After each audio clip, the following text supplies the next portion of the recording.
Bismillahirrahmanirrahim. Assalamualaikum warahmatullahi wabarakatuh.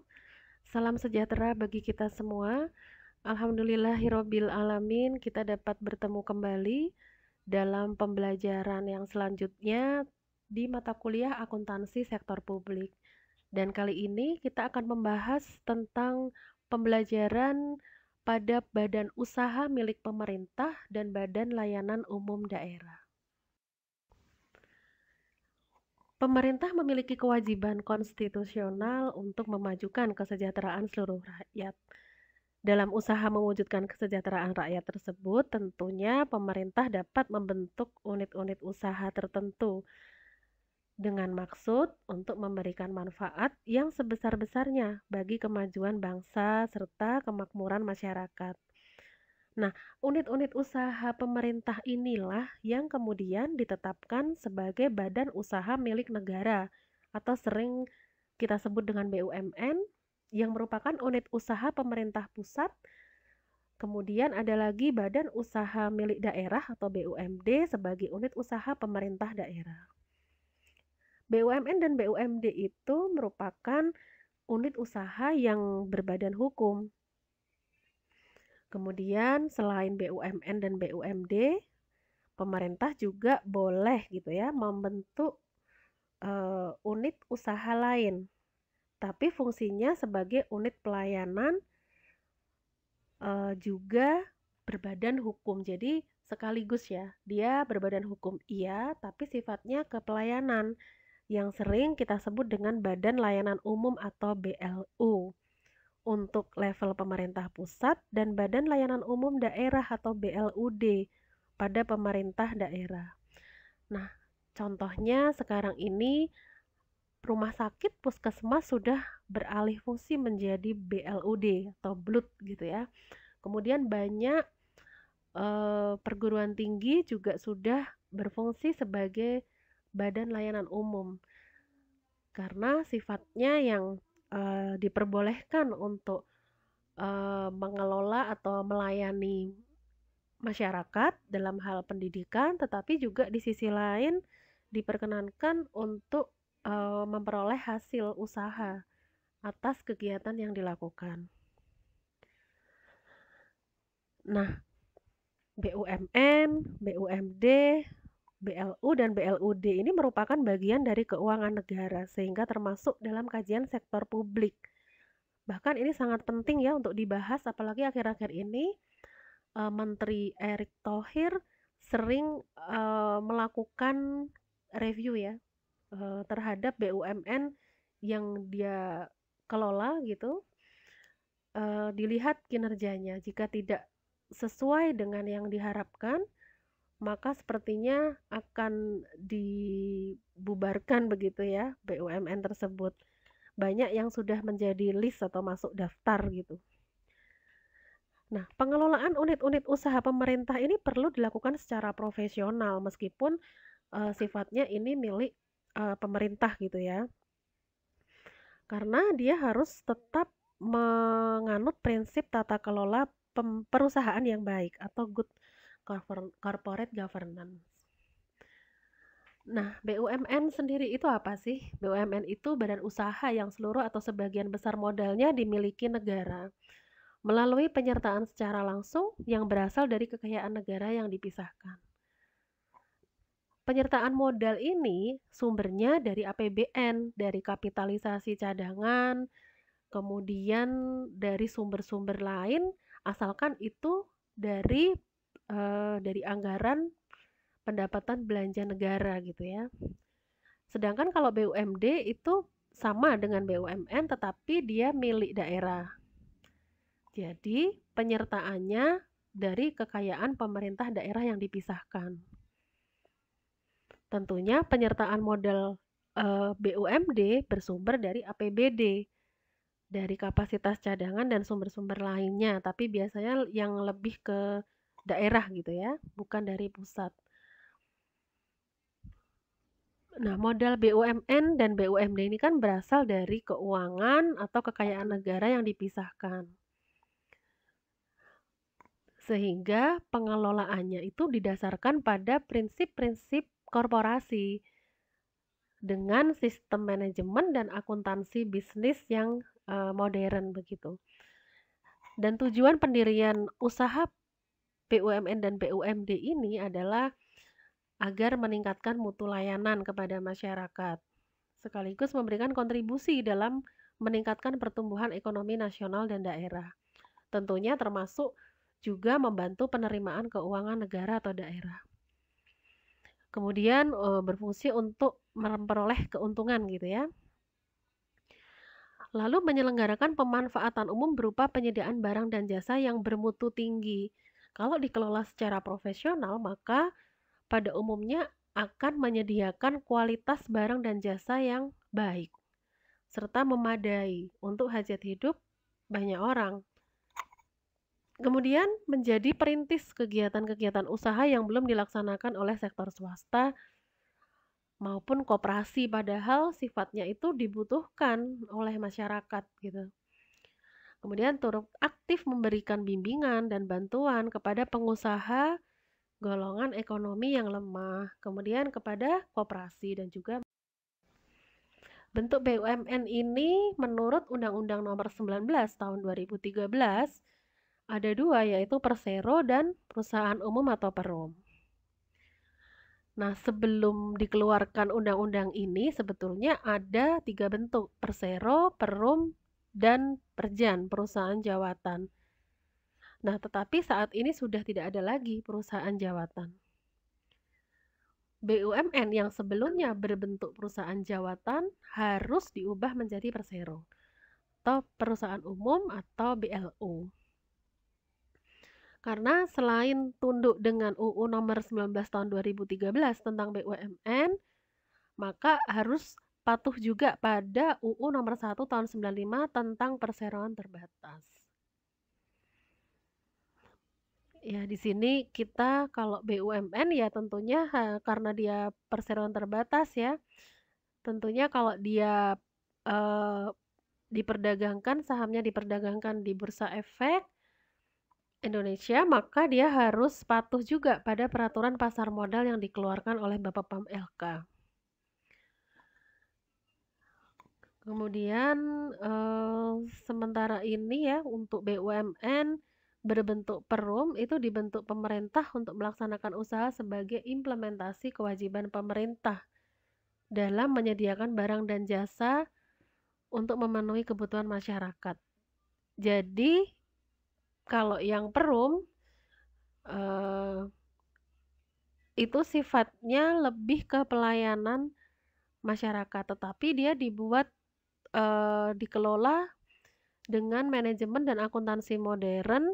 Harapannya adalah supaya lebih profesional tetapi juga bisa memberikan kemanfaatan terhadap umum. Jadi kalau dikelola secara profesional, maka nanti dia akan dapat mandiri, kemudian memperoleh laba untuk kelangsungan hidup perusahaan. Tetapi tetap ya, itu tidak semata-mata untuk memperoleh keuntungan. Misalnya perum Pegadaian, perum Damri, Bulog, Perhutani, gitu ya. Nah, organ BUMN ini berbentuk persero, terdiri atas RUPS yang paling tinggi, keputusan tertinggi ada di RUPS, kemudian direksi dan komisaris.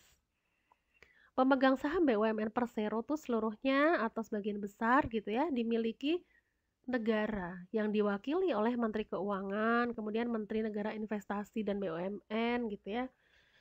Sedangkan kalau organ BUMN yang berbentuk perum itu terdiri atas menteri, direksi, dan dewan pengawas. Kemudian ada BUMN yang termasuk di dalam pelaksana Public Service Obligation. Nah, ini biasanya diberikan penugasan khusus ya untuk menyelenggarakan fungsi kemanfaatan umum dengan tetap memperhatikan maksud dan tujuan kegiatan BUMN untuk memperoleh laba. Contohnya misalnya PT Kereta Api Indonesia, kemudian PT Pos Indonesia, PT Perusahaan Listrik Negara, PT Pupuk Sriwijaya gitu ya. Kemudian ada Bulog, Damri, Askes, Pertamina, dan lain-lain. Dan jangan lupa ya, untuk PSO ini, Public Service Obligation ini, akan diberikan pembiayaan atau kompensasi dari pemerintah berdasarkan perhitungan bisnis dan komersial, sehingga BUMN yang bersangkutan itu tidak akan terlalu terbebani keuangan.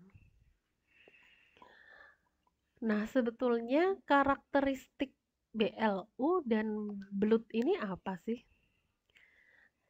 Ya, BLU ini kan sebenarnya instansi juga ya, tetapi di lingkungan pemerintah. Dia berhak memberikan layanan kepada masyarakat, atau wajib malah ya, memberikan layanan kepada masyarakat, tetapi dia boleh gitu ya memperoleh atau bertujuan untuk memperoleh laba. Nah, karakteristiknya ini adalah BLU ini beroperasi sebagai unit kerja kementerian atau lembaga pemerintah atau daerah ya, untuk memberikan layanan umum. Kemudian keuangan blue itu merupakan kekayaan negara atau daerah yang dipisahkan, tetapi dia termasuk bagian dari sistem APBN atau APBD. Meskipun dia dikelola secara otonom dengan prinsip efisiensi dan produktivitas seperti layaknya sebuah korporasi. BLU menyelenggarakan kegiatannya tanpa mengutamakan perincian keuntungan. Nah, BLU ini berperan sebagai agen pencapaian tujuan kementerian negara atau lembaga atau pemerintah daerah sebagai instansi induk.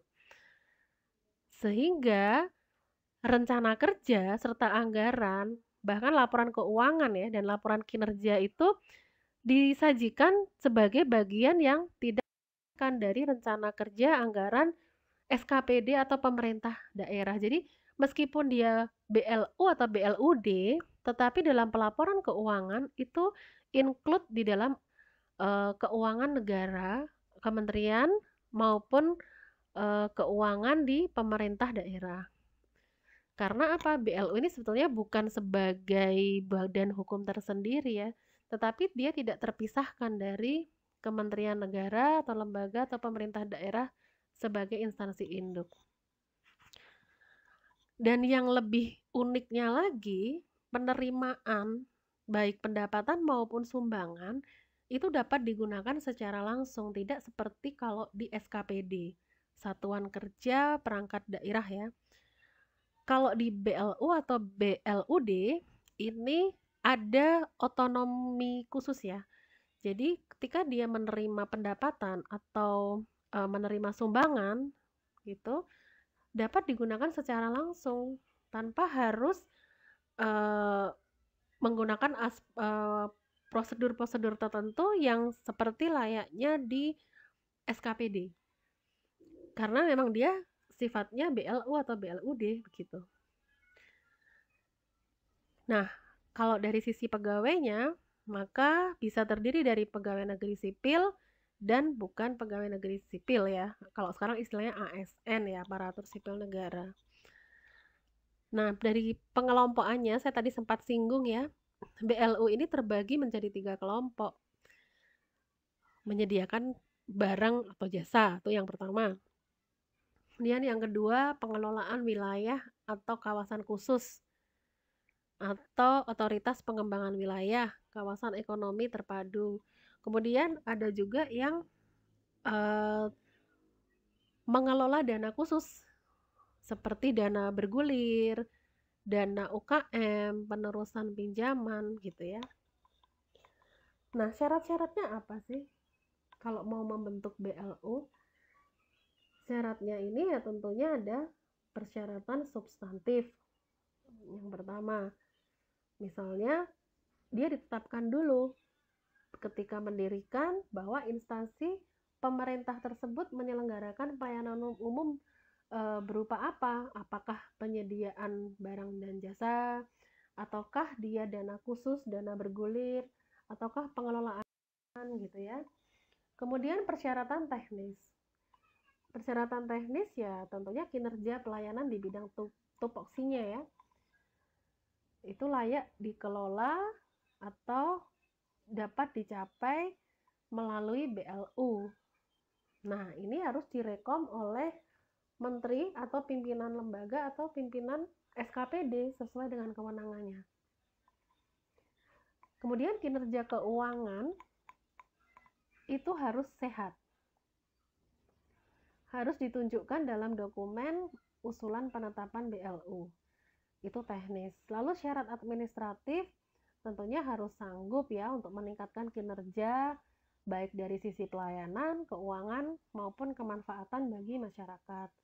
Kemudian pola tata kelolanya ada, renstra bisnisnya ada, RBA-nya ya.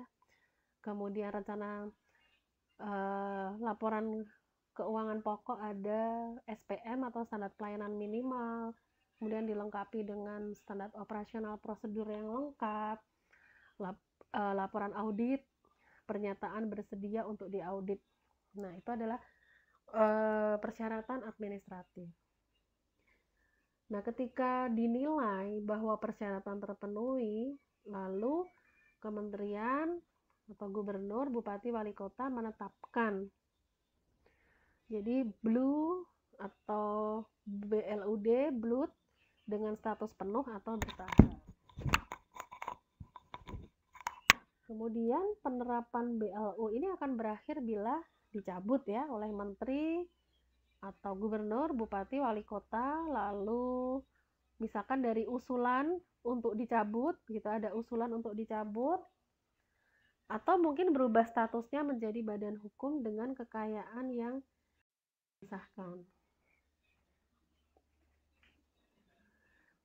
Nah, ini sempat saya singgung bahwa instansi pemerintah yang menerapkan BLU ini harus menggunakan standar pelayanan minimum yang terlebih dahulu ditetapkan oleh menteri atau pimpinan atau gubernur, bupati, wali kota.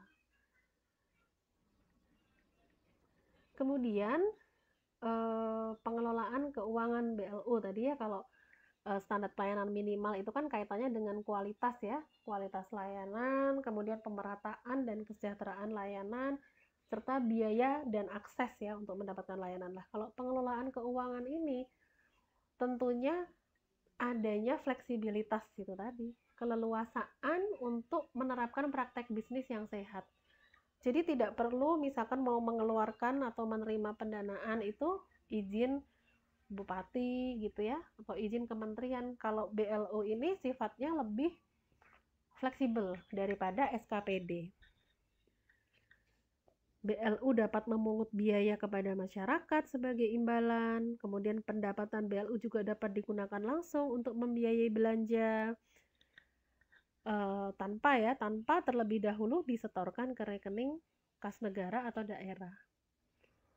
Jadi istilahnya dia lebih fleksibel karena dia sebenarnya seperti korporat ya, seperti korporasi yang menjalankan manajemen dan bisnisnya itu secara lebih berbasis perekonomian atau tata kelola akuntansi yang non pemerintah gitu ya, karena korporat. Kemudian adanya fleksibilitas pengelolaan belanja. Tadi kalau fleksibilitas pendapatan, belanja juga fleksibel berdasarkan kesetaraan antara volume kegiatan pelayanan dan jumlah pengeluaran mengikuti praktik bisnis yang sehat. Jadi tetap ya. Kemudian dalam rangka pengelolaan kas, BLU menyelenggarakan misalnya merencanakan penerimaan dan pengeluaran kas, melakukan pemungutan pendapatan atau tagihan, pengelolaan rekening bank, pembayaran, kemudian bagaimana defisit jangka pendek bisa ditutup, kemudian bagaimana memanfaatkan surplus kas jangka pendek untuk memperoleh pendapatan tambahan itu diperkenankan. Jadi cukup fleksibel gitu ya. Kemudian BLU dapat mengelola utang piutang juga. Kemudian investasi jangka pendek, jangka panjang itu boleh. Lalu pengadaan barang dan jasa. Dan sistem akuntansi keuangannya ini SAK, standar akuntansi keuangan yang berlaku juga double ya. Kalau dia itu BLUD biasanya ada SAP-nya juga, karena kan dia juga mengelola dana APBD atau APBN gitu ya. Standar akuntansi pemerintahan juga digunakan, termasuk juga SAK. Kemudian BLUT ini mempekerjakan juga tenaga profesional baik PNS maupun non-PNS, dan pejabat pengelola, dewan pengawas, pegawai BLU atau BLUD ini diberikan remunerasi berdasarkan tingkat tanggung jawabnya. Karena profesionalismenya berbeda dengan SKPD ya. Karena ini boleh memperoleh atau mengejar gitu ya, mengejar keuntungan. Itu diperbolehkan. Dan ini lagi yang unik lagi ya, surplus anggaran BLU dan BLUD ini dapat digunakan tahun anggaran berikutnya. Jadi langsung. Kecuali ada perintah lain dari Menteri Keuangan maupun Gubernur Wali Kota gitu ya. Bagaimana akuntansi ya di BUMN, BUMD, dan BLU. Nah, standar akuntansinya tentunya ikut di SAP dan SAK. Tadi saya sudah katakan. Karena di PSAP nomor 11 itu diatur tentang konsolidasi laporan keuangan BLU BLUD pada instansi yang membawahinya. Jadi, laporan keuangan konsolidasian itu mencakup laporan keuangan semua entitas akuntansi, termasuk BLU dan BLUD. Itu ada di paragraf 4 gitu ya. Kemudian BLU, BLUD dalam hubungannya dengan akuntansi pemerintah dikategorikan sebagai entitas pelapor, sehingga harus membuat laporan keuangan BLU atau BLUD secara terpisah. Dan ada karakteristik khusus, meskipun pemerintah yang dimaksudkan untuk penyediaan pelayanan umum, tetapi operasionalnya dilaksanakan seperti organisasi bisnis. Nah, itu tadi, sehingga BLU atau BLUD memiliki fleksibilitas dalam mengembangkan kebijakan, sistem, dan prosedur akuntansi untuk pengelolaan keuangan. Jadi, dalam mengembangkan sistem akuntansinya, BLU ini mengacu pada standar akuntansi keuangan yang berlaku. Gitu ya. Kemudian juga SAP yang tadi saya sebutkan. Jadi di sini paragraf 20, selaku satuan kerja pelayanan berupa badan, walaupun bukan berbentuk badan hukum yang mengelola kekayaan negara yang dipisahkan, BLU atau BLUD adalah entitas pelaporan, sehingga wajib membuat laporan yang berupa atau mengacu pada standar akuntansi keuangan. Gitu ya. Jadi agak berbeda ya dengan SKPD. Nah, itu adalah materi untuk pembelajaran pada kali ini, dan ini diskusi yang harus diselesaikan oleh mahasiswa. Jadi silakan mahasiswa mempersiapkan atau membaca dari berbagai referensi untuk menjawab pertanyaan-pertanyaan ini, kemudian nanti dapat kita bahas pada pembelajaran berikutnya. Terima kasih atas perhatian dan saya akhiri untuk pembelajaran kali ini. Semoga membawa manfaat untuk kita semua. Assalamualaikum warahmatullahi wabarakatuh.